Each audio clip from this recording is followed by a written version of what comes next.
La thématique abordée aujourd'hui porte sur les enjeux éthiques de communication en surveillance.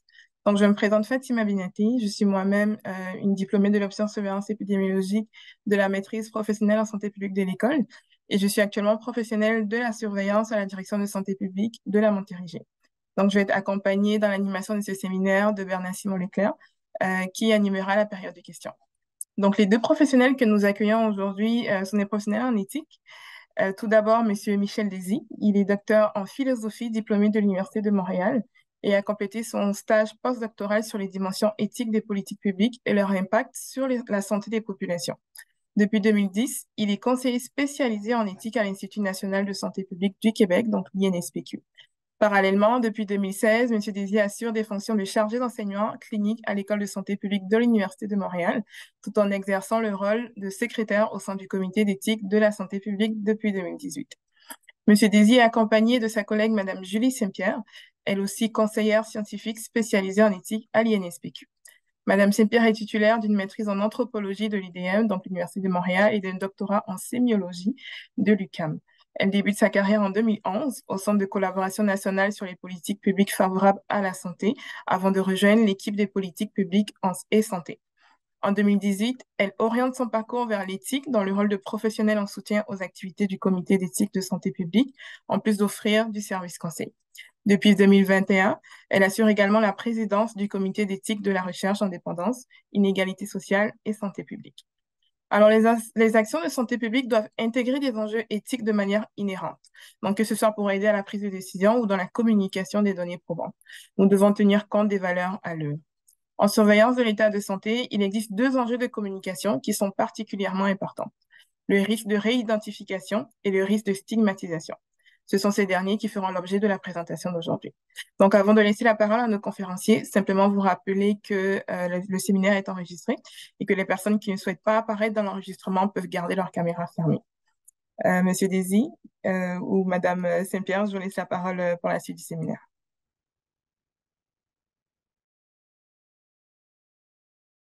Votre micro est fermé. Oui, voilà. On s'est séparé la présentation selon les deux thèmes là, que vous voyez là. Donc, je vais amorcer la présentation et passer la parole à Julie pour la suite. Donc, essentiellement, les enjeux dont on va traiter, c'est des enjeux qui ont, c'est en partie hein, découlant des travaux du Comité d'éthique de santé publique dans les dernières années en surveillance. Donc, pour vous le dire, le comité d'éthique de santé publique a deux fonctions, deux mandats, en fait, hein. Un mandat général qu'on appelle général, qui lui donne la possibilité de traiter de n'importe quel sujet qui découle de l'application de la loi sur la santé publique. Mais il y a aussi un mandat particulier, c'est celui-là qui nous intéresse plus particulièrement, c'est-à-dire qu'il doit, donc c'est une obligation, il doit regarder tous les plans de surveillance qui sont faits au Québec, donc par le ministère ou encore par les directions de santé publique régionales. Donc, ces plans de surveillance-là sont soumis au comité d'éthique pour examen. Alors, essentiellement, notre angle, là, c'est de parler un peu d'une forme de communication en surveillance, c'est-à-dire le portrait de santé. Donc, essentiellement, là, en surveillance, on produit des portraits à l'aide des données qui se trouvent à l'infocentre en surveillance. Bon, l'infocentre, c'est la grosse base centralisée de données en surveillance qui est logée à l'Institut. Puis, ben, il y a toutes sortes il y a des portails qui ont été faits dans certaines régions, comme là, vous voyez celui de Montréal, c'est-à-dire l'espace montréalais d'information sur la santé, où vous pouvez obtenir toutes sortes de données de santé de la population montréalaise. Il y a aussi le même genre de portail à l'Institut. Et si vous allez sur le site de l'Institut national de santé publique, vous allez voir toutes sortes de données comme celle-là qui proviennent aussi de l'InfoCentre. Là. Par exemple, j'ai pris des données sur le suicide, ça n'a pas d'importance, là, le thème, mais vous allez voir ces données-là. Et puis, c'est cette forme de communication-là ici qui nous intéresse. Donc, il y a deux problèmes, comme le titre de notre présentation l'indique, il y a deux problèmes dont on va traiter ici, c'est-à-dire l'identification fortuite, la stigmatisation. Le premier thème, si vous êtes familier avec les règles d'accès à l'infocentre, puis les règles de masquage et tout ce genre de choses-là, je ne vous apprendrai pas grand-chose dans ma section de la présentation. Mais bon, je vais quand même faire le tour du problème. Donc, essentiellement, le problème de la réidentification, il vient du souci qu'on a de protéger la vie privée des personnes qui font l'objet de surveillance. Donc, on protège la valeur fondamentale ici, c'est la protection de la vie privée. Et on fait ça, entre autres, à travers la protection des renseignements personnels. Donc, la loi dit sont confidentiels les renseignements qui concernent une personne physique et permettent de l'identifier. Il y a toutes sortes d'exemples de ce type de renseignements-là, l'adresse, le numéro d'assurance sociale, les renseignements de santé, le numéro d'assurance maladie, et ainsi de suite. Un renseignement personnel, ce n'est pas nécessairement confidentiel, c'est une note qui est importante de faire à ce stade-ci. Il y a des renseignements personnels qui ont des caractères publics, comme par exemple si vous regardez s'il y avait quelque chose comme un répertoire des employés de l'Institut national de santé publique, vous pourriez trouver mon nom. Et ça ne fait pas l'objet de cette protection-là, c'est-à-dire que ça reste quelque chose qui est public. Essentiellement, c'est ça, là. Donc, je vais passer à l'autre. Pour revenir au plan de surveillance, ces plans-là, selon la loi sur la santé publique, doivent entre autres spécifier les renseignements personnels ou non qui est nécessaire d'obtenir, les sources d'informations qui sont envisagées. Ces sources-là, ça peut être des enquêtes menées par l'Institut de statistique du Québec, ça peut être des fichiers médicaux administratifs, et ainsi de suite. Le plan de surveillance doit aussi spécifier le plan d'analyse de ces renseignements-là. Donc, qu'est-ce qu'on compte faire? Quels sont les croisements de variables qu'on compte faire à l'aide de ces données-là dans l'avenir?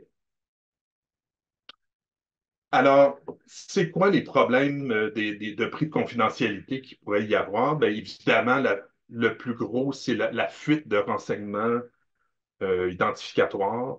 Donc, ça ne fait pas l'objet de la présentation ici. Vous pouvez vous imaginer que si quelqu'un prend une clé USB et se sauve avec des données, là, un peu comme on a vu chez Desjardins, c'est pas arrivé, là, puis ces données-là sont gardées dans un endroit sécurisé, évidemment. Mais bon, si ça arrivait, ça pourrait être un cas de fuite de renseignements identificatoires. Tout ça pour dire que ce n'est pas ça dont on va parler ici, essentiellement. Donc, l'identification fortuite, c'est plus les cas qui sont là. C'est-à-dire, parfois, il y a des cellules avec des fréquences qui sont très faibles. Imaginez que vous travaillez dans une région, vous faites la surveillance, puis là, vous voyez trois personnes qui sont atteintes d'une ITSS, trois individus qui sont atteints d'une ITSS particulière. Donc, ça, c'est ce qu'on considère comme étant un petit nombre. Donc, si vous avez déjà travaillé en surveillance, peut-être que vous avez entendu parler de ce concept-là. Ça peut aussi se faire l'identification fortuite à travers des faibles fréquences par déduction. Donc, c'est un peu l'inverse du premier cas. C'est-à-dire, je prends l'exemple ici, imaginez qu'il y a 38 jeunes sur 40 qui consomment du cannabis ou qui ne consomment pas du cannabis, puis là, ben, vous pouvez déduire qu'il y en a deux qui le font. Et puis, ça pose le même problème que dans le premier cas. On pourrait aussi faire de la réidentification par combinaison de tableaux diffusés par plusieurs sources sur le même sujet. Donc, si ça diffère un peu la façon on a approché le problème, mais en regardant ça, en mettant ça ensemble, on pourrait en arriver à être capable de déduire des renseignements confidentiels à propos de certaines personnes. On peut aussi faire de l'identification par recoupement de plusieurs variables de croisement, comme par exemple pays de naissance, genre, statut socio-économique. encore une fois, si vous travaillez dans une petite région, vous pouvez vous imaginer que si vous avez ces variables de croisement-là qui sont disponibles, vous pourriez peut-être identifier quelqu'un et c'est un problème auquel il faut faire attention.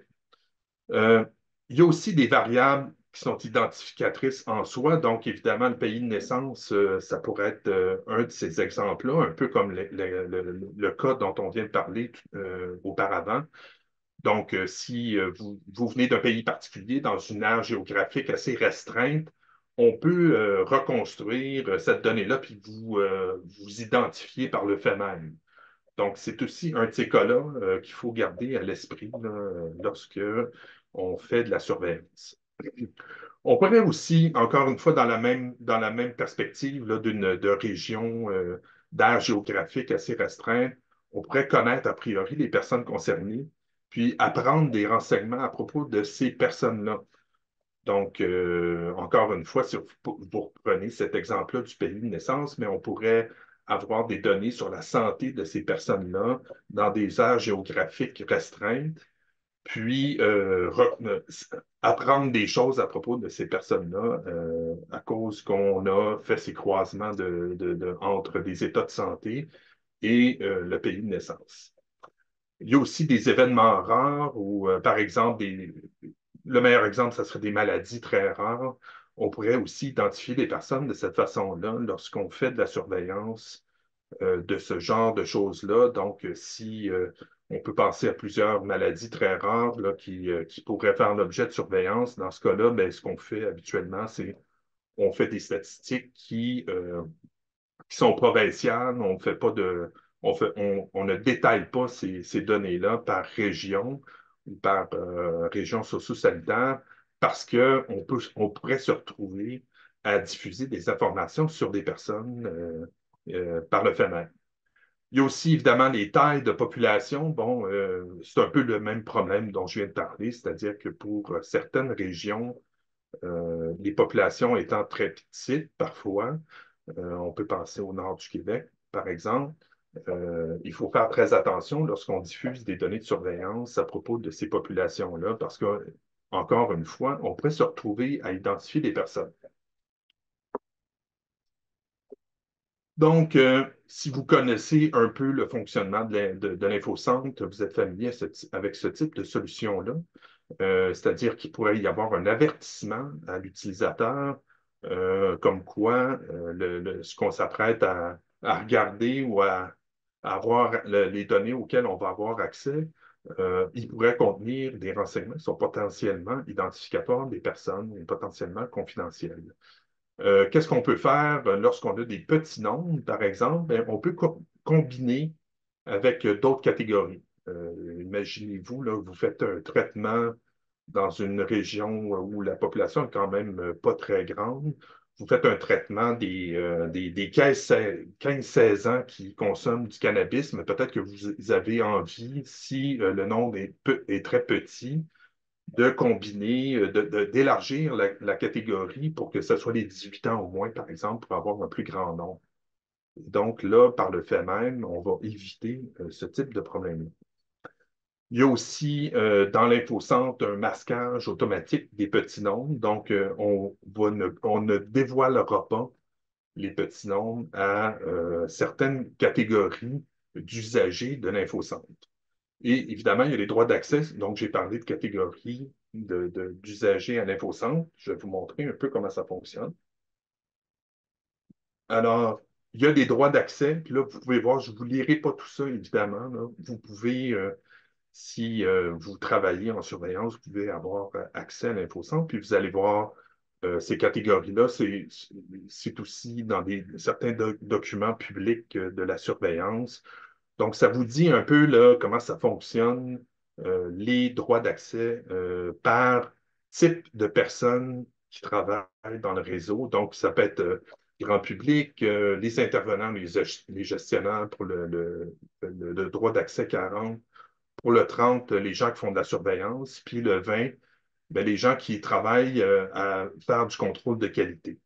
Donc, essentiellement, eux n'ont pas de restrictions nécessairement sur les données auxquelles ils ont accès parce qu'ils doivent faire de la validation. Donc, quelques remarques avant de conclure ma section et de passer la parole à ma collègue. Euh, pour le comité d'éthique de santé publique, c'est un peu difficile de traiter de la question de la diffusion des données parce que, bon, on a accès à des plans de surveillance, mais on peut s'imaginer que c'est très difficile de poser un regard sur qu'est-ce qui se passe exactement dans le détail pour tous les usagers, qu'est-ce qu'ils vont faire avec ces données-là, quel portrait va être fait. Dans certains plans de surveillance, par chance, on nous donne un plan, un peu une idée de qu'est-ce qu'on compte publier comme portrait de santé, mais ça arrive, c'est pas systématique, ce genre d'inclusion à des plans de surveillance. Donc, si vous décidez un jour de vous plonger dans les avis du Comité d'éthique de santé publique sur les plans de surveillance, vous allez pas très souvent voir des remarques là-dessus parce qu'on n'a pas malheureusement d'accès.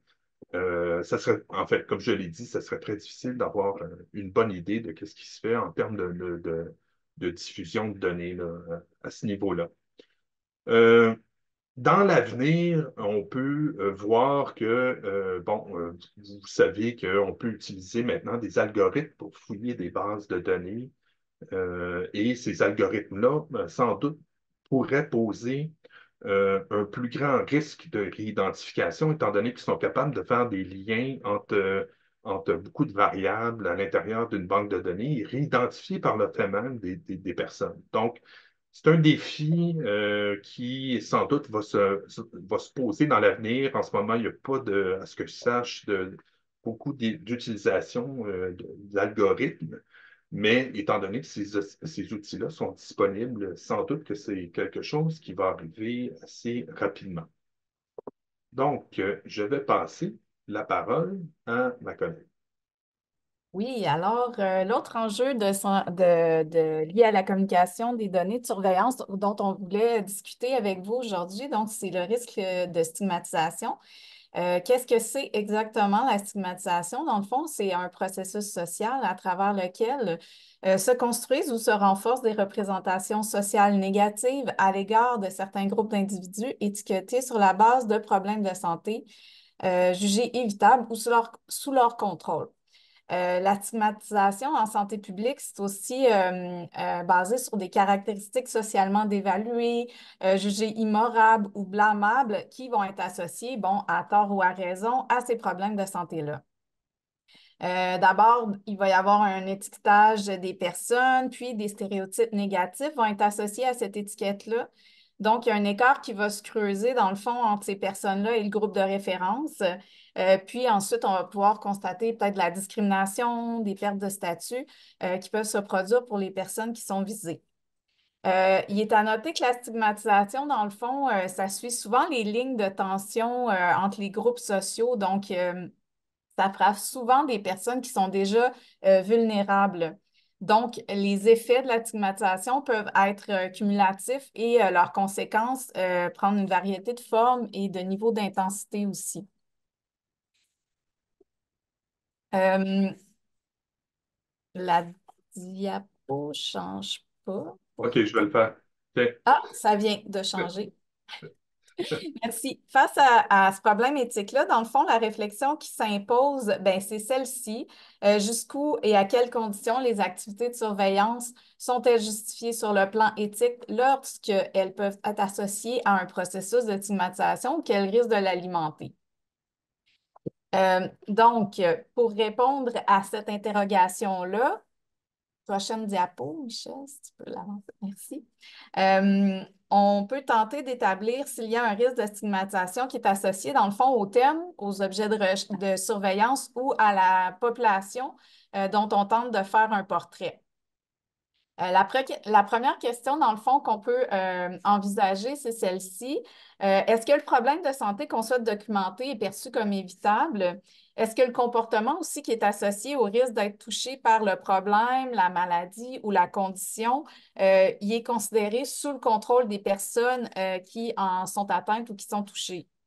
Par exemple, si on récolte des données sur l'incidence de l'obésité chez les adultes, est-ce que cette condition-là, elle est perçue comme pouvant être évitée? Puis est-ce qu'un comportement à risque qui est associé à cette condition-là peut être considéré comme étant sous le contrôle des personnes qui en sont affectées?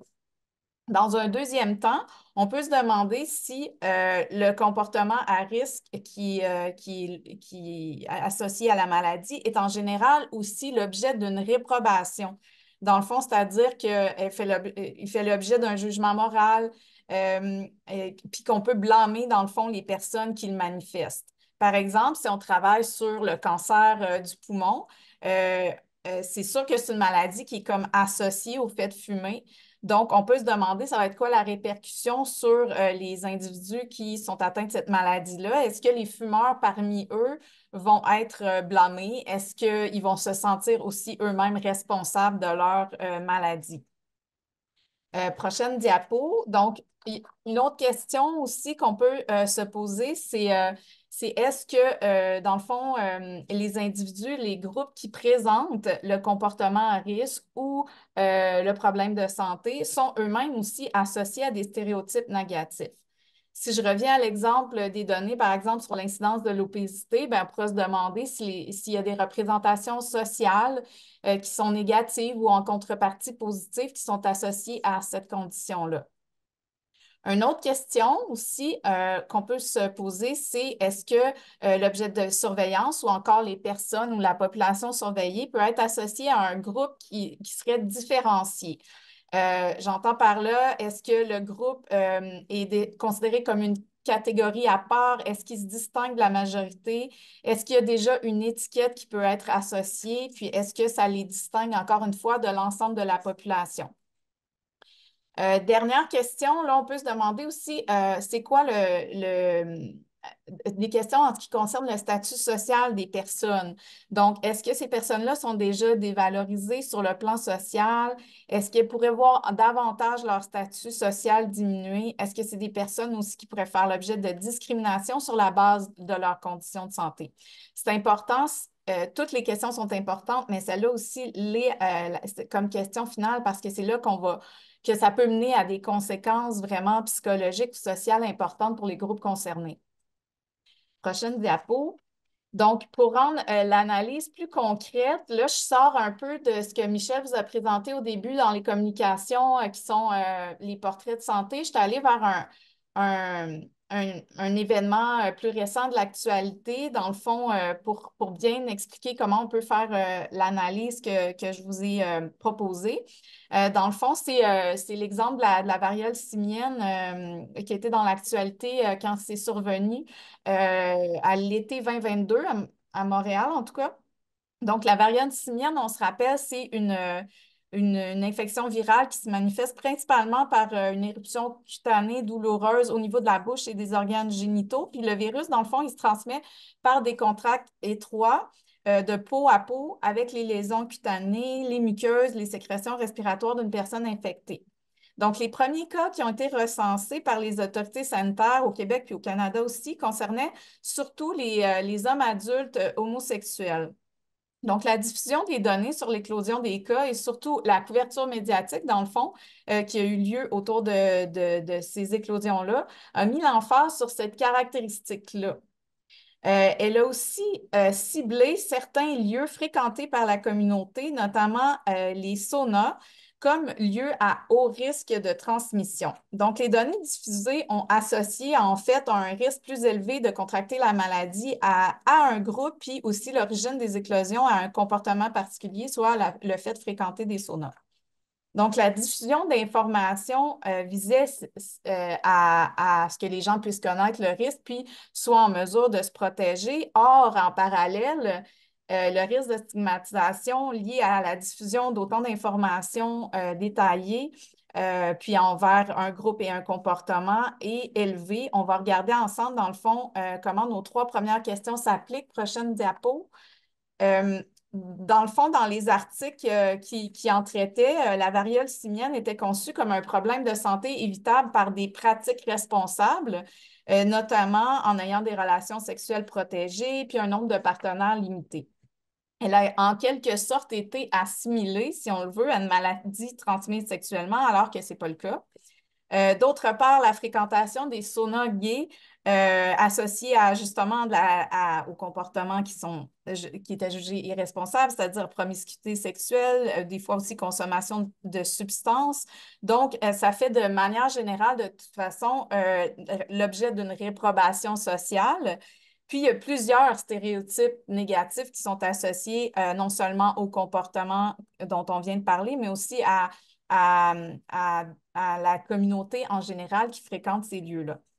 Tout comme il y a aussi des préjugés associés au groupe des hommes ayant des relations sexuelles avec d'autres hommes et plus largement à la communauté LGBT+. Donc, la maladie est comme devenue à ce moment-là une maladie homosexuelle. C'était devenu cette chose, la variole était assimilée au groupe et à la communauté, puis à ces pratiques-là. Donc, prochaine diapo.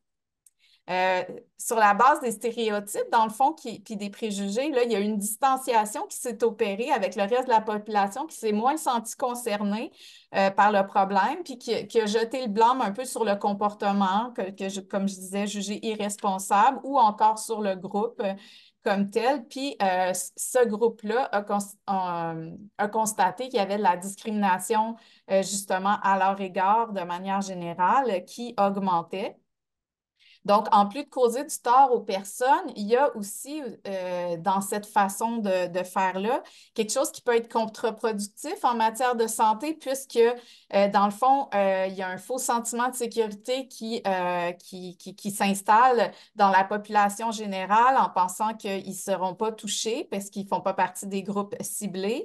Puis aussi, ça fait que les gens qui sont atteints vont peut-être être plus méfiants pour aller chercher les services, vont s'isoler parce qu'ils vont perdre la maladie, parce qu'ils vont se sentir jugés s'ils le disent ou s'ils en parlent ou s'ils le montrent. Donc, ils vont se terrer chez eux.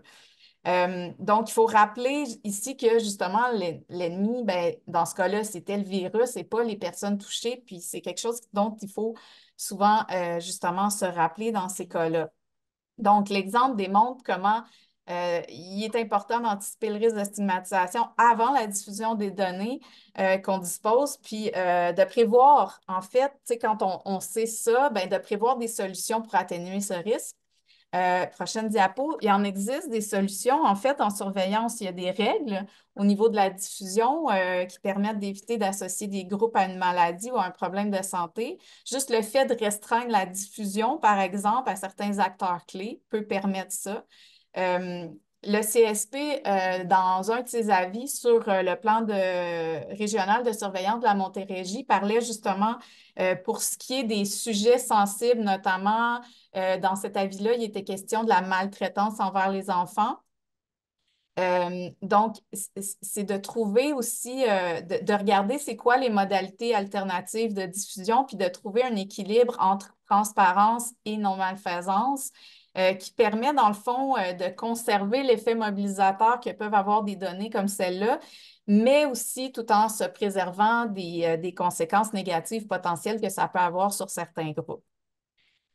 Faut pas oublier non plus, là, puis je terminerai en disant ça, là, c'est que le risque de stigmatisation, il ne réside pas juste à l'étape de la diffusion, mais aussi à toutes les étapes du processus de surveillance. Donc, à ce titre-là, la participation des groupes concernés quand on prépare un plan de surveillance, notamment pour nous permettre d'identifier puis de définir des objets puis des indicateurs de surveillance potentiels. Ça permet d'une certaine façon de pallier à des biais qu'il peut y avoir dans notre façon de faire, puis aussi de vraiment voir à ce que les données sensibles qui sont récoltées vont vraiment viser à l'amélioration des services qui sont offerts pour les populations justement concernées ou touchées par le problème. Puis de manière large, donc l'analyse des risques et des bénéfices qui est liée à tout ce qui est collecté, croisé, analysé, diffusé, doit aussi être faite dans un souci là, de parcimonie, puis pour s'assurer en fait de l'utilité réelle de la donnée d'un point de vue de santé et de bien-être populationnel. Donc, je terminerai là-dessus, puis on pourrait passer aux questions.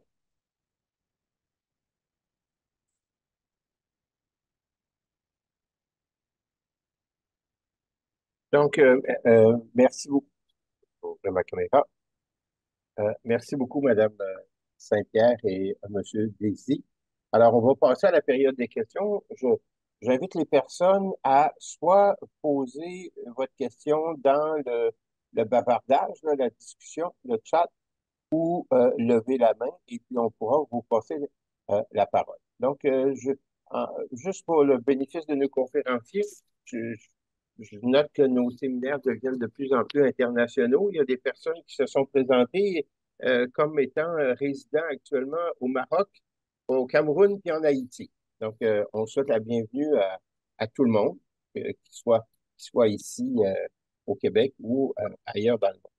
Et donc, je vois que une question donc, je vais lire question de Daniel Vizina. On parle ici, je la lis textuellement, là. On parle ici d'enjeux éthiques liés à la communication à la population, mais est-ce que le comité d'éthique peut aussi être appelé à l'occasion à se pencher sur les enjeux éthiques liés au choix des autorités de santé publique de limiter la communication à la population sur un enjeu sanitaire spécifique? Je vais tenter de répondre à cette question-là. Comme je l'ai dit auparavant, ce qui est fait en termes de communication spécifique à partir des données de surveillance qui sont collectées, c'est plutôt difficile à saisir par le comité parce que ces diffusions-là peuvent être multiples dans toutes sortes de contextes, ainsi de suite. Et on n'est pas appelé, nous, à faire ces suivis-là serrés là, pour se pencher spécifiquement sur des cas de limite quant à la communication de données sur des enjeux spécifiques. Maintenant, il est possible dans les avis du comité, et ça s'est déjà fait, qu'on souligne que le comité considère que c'est important que l'on communique certaines informations qui vont être collectées dans le cadre d'un plan quelconque, d'un plan thématique qui nous est soumis. Donc, on pourrait dire qu'on pense qu'effectivement, les données qui se trouvent là devraient faire l'objet d'une communication particulière parce qu'on pense que, effectivement, non seulement ils peuvent contribuer à améliorer des services qui vont être offerts par rapport à ces problèmes-là, à des populations spécifiques, par exemple, ou encore que la population elle-même serait sans doute tout à fait euh, légitime de recevoir ces informations-là sur leur santé. Donc, ça, c'est déjà arrivé dans le passé. J'espère que je réponds à la question. Merci beaucoup. Donc, on invite les gens. Attendez un peu, voir ce que... euh, donc, on dit, alors Geneviève Boyer, bonjour Geneviève. Qu'est-ce qu'on pourrait envisager comme action lorsque la collecte de données pouvant contribuer à la stigmatisation de certains groupes est faite depuis de nombreuses années dans un domaine ancré dans les pratiques qu'on souhaite potentiellement désamorcer ses conséquences ou même changer le type de collecte alors que les attentes pour ce type de données pourraient être grandes? Est-ce que vous avez besoin que je relise? Non, ça va. Ben, je peux peut-être me lancer. En fait, effectivement, quand c'est ancré, puis on a des données sur ce type de collecte-là, qui fait que, dans le fond, on a mis en place aussi tu sais, parce que collecter des données, c'est pour mettre en place souvent des services, mais je pense que justement, il faut remettre en question certaines façons de faire ou tu sais, à quoi servent ces données-là. Comme je le disais un peu plus tôt dans les solutions, tu sais, quand les données visent pas nécessairement à l'amélioration des services, je pense par exemple, pour prendre un exemple en santé mentale, si on collecte plein de données en santé mentale, mais qu'elles ne servent pas à appuyer plus loin dans la ligne des services qui peuvent être faits, puis on continue à les collecter malgré tout, puis qu'en plus, ces données-là peuvent avoir, une fois croisées, certains impacts justement sur les personnes atteintes de différents troubles, mais qu'elles contribuent en rien. Donc, c'est de faire l'analyse des bénéfices et des risques que ça représente. Puis je pense que ça peut être fait même sur des données qu'on collecte de façon presque de manière acquise, là, c'est-à-dire de façon presque automatique. Mais il faut questionner ça, je pense, c'est important. Je ne sais pas si ça répond bien à la question de Geneviève, là, mais c'est un peu Oui, ça. merci Julie. Je sais que c'est pas une question simple, là. Merci Julie.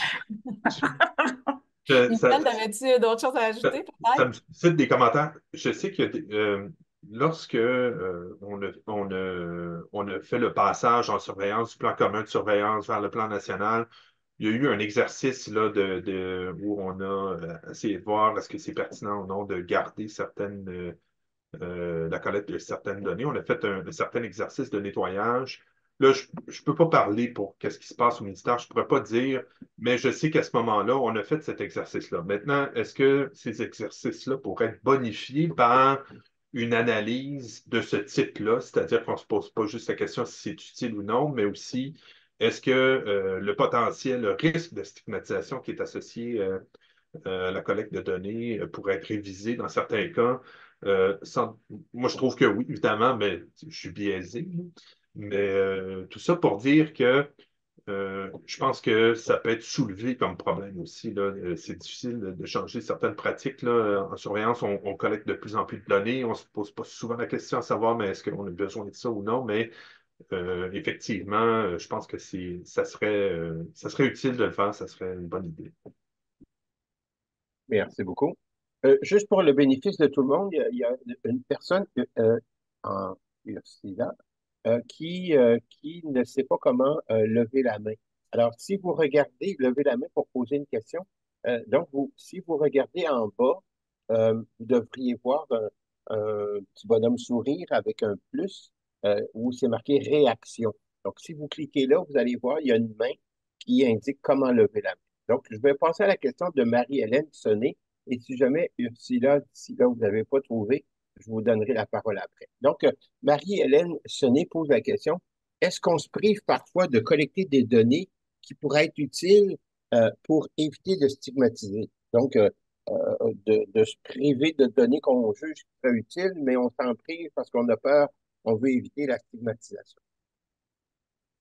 Euh, c'est une bonne question. Oui, pas d'exemple en tête, mais Vas-y donc. ben c'est ça, j'ai pas d'exemple en tête, mais moi je dirais que OK. c'est peut-être plus l'inverse qui arrive souvent, c'est-à-dire qu'on y va de croisement un peu hasardeux au départ, puis finalement, ben c'est ça, c'est sans se poser la question ultime de est-ce qu'on va stigmatiser, mais l'inverse, quelque chose qui aurait pas été ne serait-ce que, tu sais, justement, collecté parce que ça aurait fait l'objet de stigmatisation. J'ai pas tant d'idées de... Ça peut arriver d'entrée. C'est déjà arrivé d'entrée de jeu qu'on s'est posé la question est-ce que la variable ethnoculturelle, est-ce qu'elle est toujours nécessaire? Est-ce qu'elle, des fois, elle ne l'est pas? Je pense que c'est soumis à un certain calcul là, de est-ce que ça va être utile au final d'avoir ces données-là? Est-ce qu'on s'en Ah, prive ben oui, ouais. de cette façon-là? Peut-être, mais Mm, je veux dire, est-ce que le fait de, par exemple, de collecter le statut culturel de façon systématique, c'est utile de le faire? mm. C'est ça qu'il faut se poser comme question, là. Donc, la réponse est peut-être trop complexe, là, mais euh, c'est ce que je dirais là-dessus, là. C'est Donc, vrai. c'est pas toujours euh, nécessaire de le faire. Puis, la collecte de données, comme je l'ai dit au début de ma présentation, c'est soumis à un espèce de critère de nécessité ou d'utilité, là. Donc, il faut pas passer l'aspirateur dans tout, là, puis après ça, regarder qu'est-ce qu'il en reste, là. C'est quand même soumis à un exercice de parcimonie, là. Mm. Puis encore là, justement, d'analyse bénéfice de, tu sais, y aller, se dire oui, ça a le risque d'être stigmatisant, mais tu sais, on va le constater après. Puis là, ben, une fois qu'on l'a constaté, justement, peut-être que le bénéfice d'avoir la donnée, comme tu dis, Michel, n'est pas si grand par rapport au fait que ça a pu avoir des conséquences négatives sur le groupe dont on a regardé On a essayé de trouver des données sur un problème ou tu sais, parce que des fois, en plus, ça ne concerne pas des gros groupes, là, ces groupes-là, donc ça peut devenir d'autant plus stigmatisant. Merci beaucoup. Alors, je ne sais pas si Ursula, est-ce que vous êtes capable d'ouvrir votre microphone pour poser votre question? Oui, merci beaucoup. Merci beaucoup pour la présentation. J'ai pris la présentation pas au début, donc je ne sais pas si vous avez parlé de ça au début, mais j'aimerais quand même poser ma question. En fait, je comprends que quand c'est à niveau national ou régional, c'est beaucoup plus, bon, dans le sens où c'est beaucoup plus facile peut-être de mettre des solutions pour éviter la stigmatisation. Mais là, je suis en train de penser, par exemple, aux gens qui ont été étiquetés à cause de leur origine. Je veux penser à SARS-CoV-2, par exemple. Mhm. Quand la pandémie a commencé, c'est tout le monde qui avait peur des Chinois, par exemple. Mhm. Alors, comme dans ces contextes, comment est-ce que je peux élaborer ma communication pour éviter que certains groupes soient étiquetés? Tu peux y aller, Julie? C'est une très bonne question. En fait, tu sais, je pense que justement, le fait de communiquer les informations, on en a, la variole simienne, l'exemple que j'utilisais était un peu comme ça, tu sais, c'est quelque chose qui, avec le temps, on a constaté que ça concernait tout le monde, mais au début, justement, les cas d'éclosion étaient en Chine. Donc, comme ne pas mettre l'accent sur cette caractéristique, je pense que c'est une des choses, sans doute, la première à réfléchir, là, comment on peut mettre l'emphase pour que les gens ne se sentent pas tu sais, un faux sentiment de sécurité, ne sentent pas que ça appartient pas à leur univers, que c'est comme justement, ah, les cas sont en Chine, donc on n'a pas à s'inquiéter.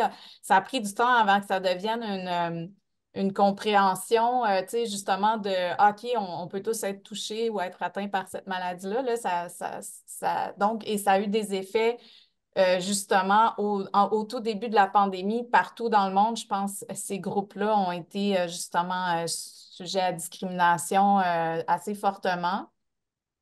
Donc, il n'y a pas de réponse, tu sais, il n'y a pas de bonne recette, là, c'est un peu dur à dire, mais je dirais justement essayer de ne pas cibler des caractéristiques, un peu comme je le disais, précises ou d'un comportement ou d'un groupe responsable, si on veut, de soit justement d'une éclosion ou de la propagation de la maladie ou tout ça. Ça serait ça que je pourrais donner comme réponse rapidement. Je ne sais pas si Michel, tu veux compléter. Ben, t'en a parlé, Julie. L'idée de la communication restreinte aussi, c'est une bonne idée au sens où si on fait des tableaux, des portraits à diffusion grand public, on pourrait laisser tomber cette variable-là pour éviter de stigmatiser.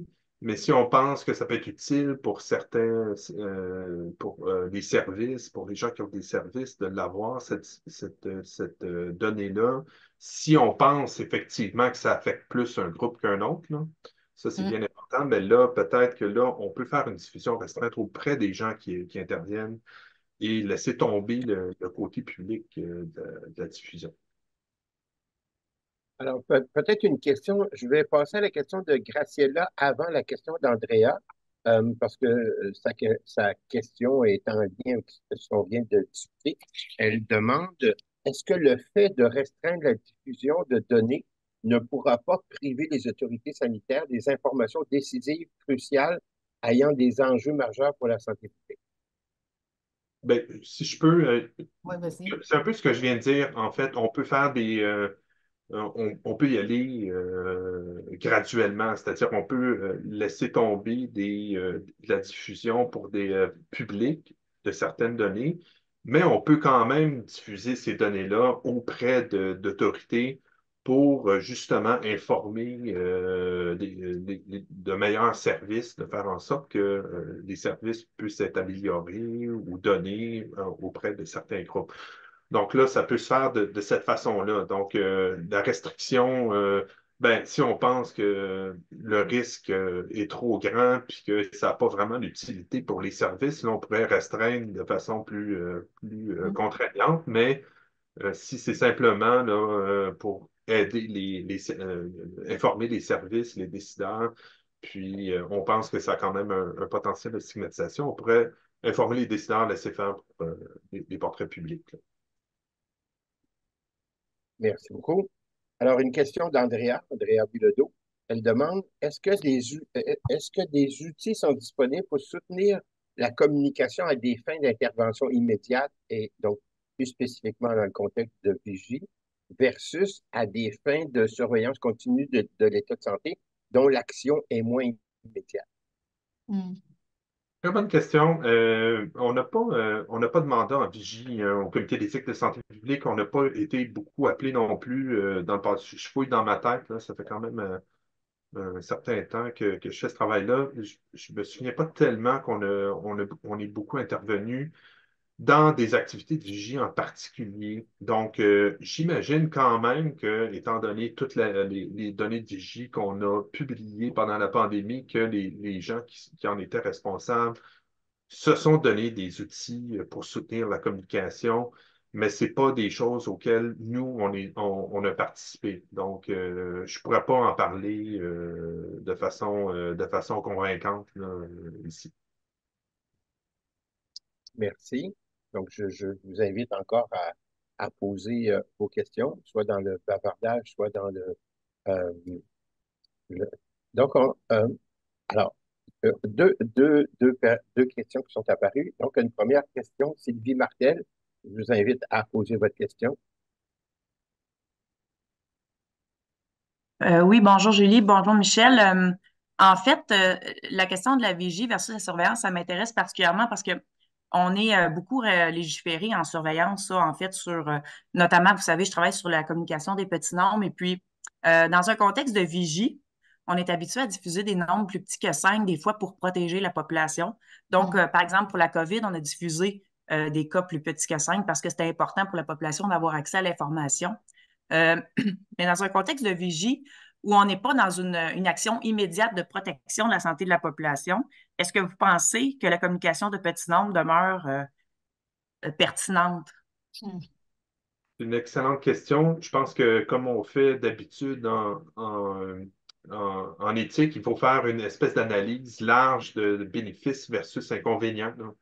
Donc, il faut regarder l'utilité de la diffusion de ces données-là versus tous les risques éthiques qui en découlent. Donc, il faut s'assurer de se poser cette question-là, premièrement, puis deuxièmement, d'essayer d'y répondre, puis peut-être qu'effectivement, ça va mener à des restrictions là, par rapport à la publication des résultats de vigie.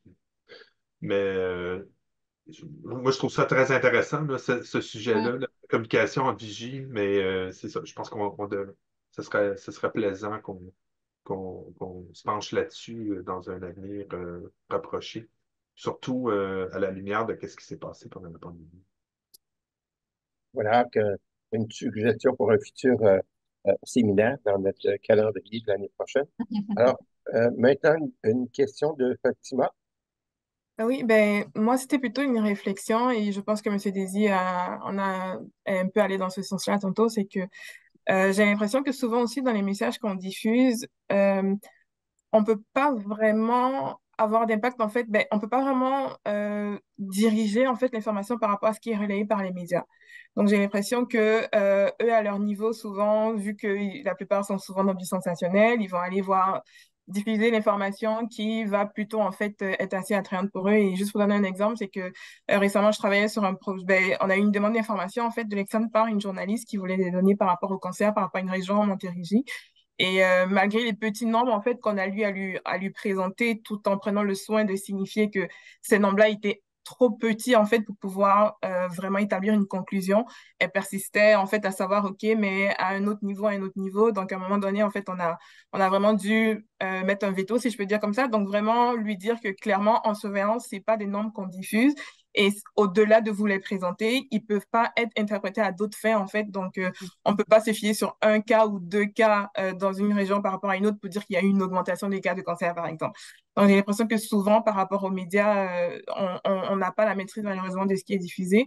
Et puis, tantôt, on parlait de restreindre l'information. Moi, ce qui me venait, c'était que finalement, j'ai l'impression qu'en restreignant l'information, il peut avoir un souci de transparence, mais ça m'a fait penser en fait à un de mes cours justement en santé publique où on nous demandait de faire la balance justement des valeurs, donc de faire une liste finalement des valeurs qui sont en jeu par rapport à la problématique et puis essayer de voir dans le contexte approprié quelles sont les valeurs en fait qui sont les plus importantes finalement avant de décider de diffuser l'information. Donc voilà, c'était ma contribution par rapport à la question.